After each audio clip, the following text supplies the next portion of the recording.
Man ana man ana lahu lakum. Rukun iman yang keenam ini, kata sebagian ulama, ini anti stres. Selepas orang itu usaha, kalau usahanya mentok, akhirnya iman dia pada takdir akan meredakan emosinya, akan meredakan hatinya, akhirnya enggak jadi stres. Jadi kalau iman pada takdir ini enggak mantep para hadirin, begitu orang itu sudah notok, akhirnya bukan pasrah, tapi malah gantung, putus asa. Kita yakini bahwa segala sesuatu itu sudah ditentukan oleh Allah, diciptakan, ditentukan, dan ketentuannya Allah tidak akan berubah para hadirin. Allah ini ilmunya sempurna, maka keputusannya tidak perlu berubah-ubah. Kalau kita ini pengetahuannya begitu dangkal, akhirnya sikapnya dalam memutuskan sering berubah-ubah, karena kita nggak tahu masa depan, masa yang akan datang, akhirnya sering keliru, sering berubah-ubah. Allah yang menciptakan segalanya, yang tahu segalanya, maka kalau Allah memutuskan tidak mungkin berubah. Kalau orang itu ditakdirkan dia ini masuk neraka, memang yang terbaik pada dia adalah masuk neraka. Kalau masuk surga malah nggak pantas untuk dia. Ada seorang wanita datang pada Nabi, ya Rasulullah, bagaimana anak-anakku yang telah wafat dalam keadaan tidak beriman? Nabi bersabda, anak-anakmu itu di neraka. Maka wanita tadi susah. Allah, kalau kamu, sabda Nabi, tahu siapa hakikatnya anak-anakmu, tentulah kamu akan ridho dengan keputusan Allah yang barusan saya sampaikan. Maka Mullah Al-Qari mengulas hadis ini, bahwa dalam diri kita ini ada perkara-perkara yang berkaitan dengan diri kita, yang keluar dari diri kita. Anak keluar dari diri kita, kencing juga keluar dari diri kita, kotoran besar juga keluar dari diri kita. Maka kalau kita ini memandang itu, kita pasti akan menyayangi yang keluar yang berupa anak tadi para hadirin. Tapi kalau yang berupa kotoran walaupun keluar dari diri kita, kita pasti akan sepakat mau kita buang di WC para hadirin. Ada orang saking sayangnya pada dirinya para hadirin.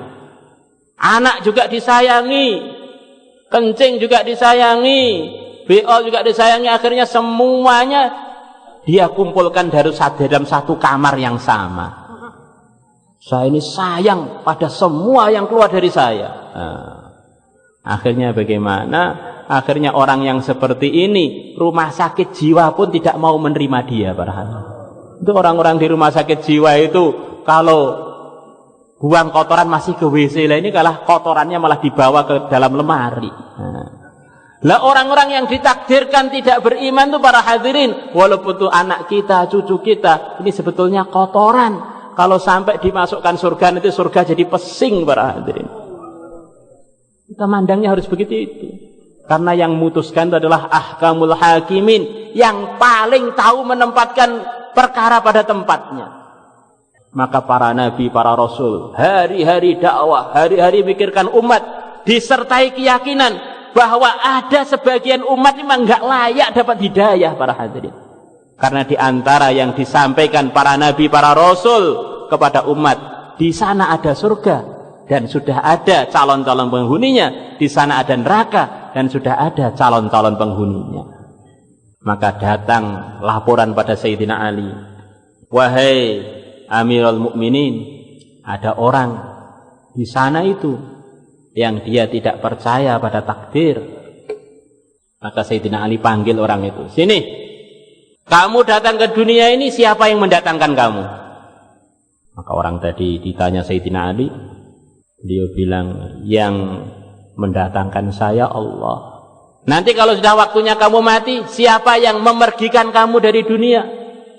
Maka Sayyidina Ali dijawab, yang memberikan saya Allah.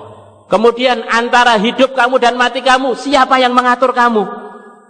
Awalnya kamu ngakui, yang datangkan kamu Allah. Nanti yang matikan kamu Allah. Di tengah-tengahnya siapa yang ngatur kamu? Maka orang tadi menjawab, Allah. Kata Sayyidina Ali, kalau kamu nggak menjawab selain itu, tempat yang ada mata kamu itu akan lepas dari badan kamu. Mau dibuat oleh Sayyidina Ali. Wah, imannya nggak bener ini. Orang itu kalau menganggap di dunia ini ada perkara yang belum ditentukan oleh Allah, sama aja dia bilang ada di alam semesta ini yang lepas dari pengaturan Allah, para hadirin. Lah yang ngatur siapa itu? Yang menentukan siapa itu, yang lepas itu? La ilaha illallah. Akhirnya iman pada takdir menjadikan kita ini ayem. Segala sesuatu kalau sudah mentok sudah ada takdirnya. Nah kalau takdirnya buruk bagaimana? Yakini ini adalah dari Allah. Ditakdirkan ngantuk waktu bayan. Ini dari mana ini? Dari Allah. Selepas itu apa? Perintah Allah untuk orang-orang yang lalai. Umpamanya para hadirin, di antaranya suruh ganti dengan kebaikan. Ngantuk waktu bayan, nanti malam tahajud sampai subuh. Innal hasanati yudhibnas sayyi'at. Kalau kita ini ditakdirkan oleh Allah umpamanya, tiba-tiba berbuat pelanggaran, yakini dari Allah. Apa perintah Allah untuk orang yang melanggar?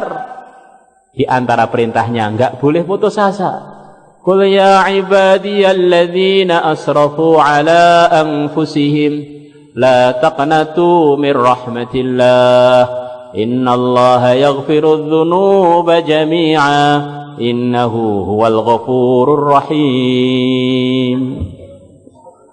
Di antara perintah Allah untuk orang yang melanggar, suruh taubat dengan taubat yang sebenar-benarnya. Suruh menyesali, niat dengan kokoh untuk tidak ngulangi lagi. Tubu ilallahi taubatan nasuha. Tidak cukup itu, kata sebagian ulama, selepas menyesali harus ganti yang dia langgar itu, para hadirin. Kalau pelanggarannya urusan ninggal sholat, ya di samping menyesali, ya harus sholatnya diganti. Kalau kaitannya dengan urusan muamalat, ya begitu juga para hadirin. Disesali, jangan diulangi, ya harus diganti. Kalau ditakdirkan baik para hadirin, kok saya bisa ingin kebaikan ini dari mana ini? Dari Allah. Di antara perintah Allah untuk orang yang berbuat kebaikan supaya bersyukur. Fa amma bi ni'mati rabbika fahaddits. Suruh menjaganya dari amalan-amalan yang menghancurkan amal. Di antaranya ghibah, menggunjing orang. Di antaranya dengki, menghancurkan amal. Para hadirin yang dimuliakan Allah Subhanahu wa taala, iman rukun iman yang 6 ini, inilah syarat sahnya orang masuk surga, para hadirin. Inilah illalladzina amanu. Inilah yang menyebabkan orang bersih dari kesyirikan. Dan rukun iman ini berbeda dengan tertib amal. Kalau kurang satu, para hadirin, sama dengan kosong. Orang iman pada Allah tapi enggak mau iman dengan Rasulullah, nol imannya, enggak diterima. Iman kepada Allah dan Rasulullah, enggak mau beriman dengan Quran, nol, para hadirin. Iman dengan ketiganya, enggak iman dengan para malaikat, nol, para hadirin. Iman kepada yang 4 itu, tidak iman pada akhirat, enggak ada hari pembalasan, nol. Begitu juga enggak iman dengan takdir, itu nol jadinya. Maka 6 ini perlu kita bawa 24 jam. Kemana saja kita berada, waktu susah, waktu bahagia, waktu melarat, waktu kaya, karena inilah kunci surga yang perlu kita bawa di mana saja berada. Insyaallah kita semuanya niat, para hadirin. Yang tidak rugi adalah orang-orang beriman. Kemudian yang kedua, wa amilus sholihat, dan orang-orang yang amal soleh. Pertama kali iman, kemudian amal soleh. Amal itu memang bukan merupakan keyakinan, para hadirin, tapi amal itu mempengaruhi redup dan terangnya iman dalam hati. Al imanu yazidu wa yanqus, yazidu bi ziyadatil a'mal. wa yanqusu bi ma'asillah. Iman ini bisa naik turun para hadirin kekuatannya. Kalau amalnya tambah, nanti imannya naik. Kalau amalnya melanggar, imannya akan berkurang. Keyakinan-keyakinan tadi kalau ditampakkan oleh Allah para hadirin, ini semacam sesuatu yang dihadiahkan oleh Allah pada dirinya seseorang. Sebagaimana dihadiahkan, maka juga kalau nggak dirawat bisa ditarik lagi para hadirin. Maka dalam hadis riwayat Bukhari, Nabi bersabda, kalau ada orang iman sedang berzina atau orang iman sedang mencuri, maka imannya keluar dari hatinya, nunggu di atas badannya. Mungkin kembali, mungkin tidak para hadirin. Akhirnya orang tuh asalnya mantap pada rukun iman, begitu maksiat langsung jadi ragu para hadirin. Maka amal itu kita jaga, dan amal yang terpenting selepas iman adalah sholat. Ala adullukum biqiwami hadzal amr, qiwamu hadzal amri shalah. Maukah kalian tak tunjukkan yang ngontrol urusan agama? Yang ngontrol urusan agama adalah sholat. Orang itu pengen keluarganya terkontrol agamanya selepas iman, maka sholatnya harus diperhatikan pertama kali. Insyaallah semuanya niat para hadirin. Orang pengen santri-santrinya bermutu ketertiban Islamnya, maka pertama kali penertiban adalah dengan penertiban sholat para hadirin. Orang pengen keluarnya fisabilillah terkontrol ketertibannya dan arahan-arahannya, dalam keluar fisabilillah harus sangat-sangat memperhatikan sholat. Enggak lakinya, enggak perempuannya, kata Ibnu Mas'ud, kalau masih selalu memperhatikan sholat, masih dalam hidayah. Tapi kalau sholatnya sudah kurang diperhatikan, hidayah itu sudah mulai dia tinggal para hadirin. Sayyidina Umar radhiyallahu anhu yang disabdakan Nabi, Allah telah meletakkan kebenaran di hati dan lidahnya Umar. Beliau mengatakan, perkara yang terpenting selepas iman itu ya sholat itu. Kalau orang bisa menjaganya, maka dia akan bisa menjaga amalan-amalan agama yang lain. Kalau dia nggak bisa menjaganya, amalan-amalan agama yang lain akan lebih dia telantarkan lagi. Inna ahamma syai'in dis-shalah faman hafadha 'alaiha fahuwa lima siwaha ahfad wa man dhayya'aha fahuwa lima siwaha adya'. Imaniyat, ibadat, muamalat, muasyarat. Inilah kurang lebih pokok-pokoknya Islam. Iman yang benar, ibadah yang benar, muamalat yang benar, pergaulan yang benar, akhlak yang benar. Syekh Yusuf rahimahullah beliau mengatakan kurang lebihnya masuknya Islam itu dari iman. Lepas orang itu imannya benar, akhirnya ditolong oleh Allah untuk memperbaiki ibadahnya. Lepas ibadahnya benar, Allah akan tolong dia akan mampu untuk meluruskan muamalatnya. Kalau muamalatnya benar, Allah akan tolong dia untuk meluruskan akhlak dan pergaulannya. Tetapi kata beliau, nanti keluarnya Islam itu dari bawah, dari muasyarah, dari akhlak. Orang itu kalau pergaulannya nggak benar para hadirin, akhirnya menimbulkan muamalatnya nggak benar. Begitu muamalatnya nggak benar, nggak kuat ibadah. Begitu ibadahnya nggak benar, akhirnya imannya itu jadi nggak kerasan, nggak betah pada dirinya. Masuknya lewat iman, kemudian ibadat, muamalat, muasyarat, akhlak, keluarnya dari bawah. Maka hati-hatilah dalam menjaga pergaulan. Maka Maulana Sa'ad hafizahullah beliau mengatakan, selepas pentingnya iman, pentingnya amal, orang masih dalam kerugian sebelum dari dalam dirinya ada dua usaha, yaitu usaha iman dan usaha amal.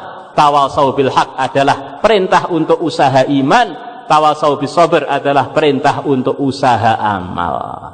Maka orang itu kalau dalam kehidupannya ada 4 perkara ini, iman yang benar, amal yang benar, dan ada usaha iman dan usaha amal, dia lepas dari kerugian. Itulah yang mau kita usahakan dalam pertemuan kita yang mulia ini, yang mahal ini. Insyaallah semuanya niat.